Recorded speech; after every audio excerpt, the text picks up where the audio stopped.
Pozdrav svima, moje ime je Milivojević Rinaldo, dolazim iz Rijeke, vjerovatno me već mnogi poznate, oni koji me ne poznate upoznat ćemo se tokom ovih 4 dana na kampu.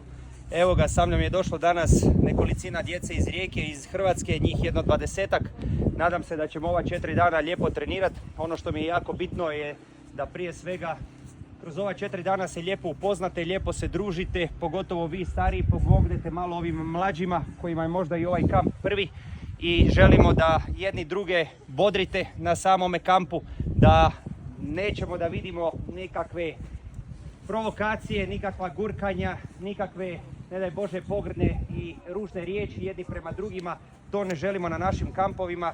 Ovdje je naglasak isključivo na međunarodnu socijalizaciju, znači to bi značilo u prevedenom da nam apsolutno nije bitno niti tko je kakve boje kože, niti tko je kakve vjerske opredjeljenja.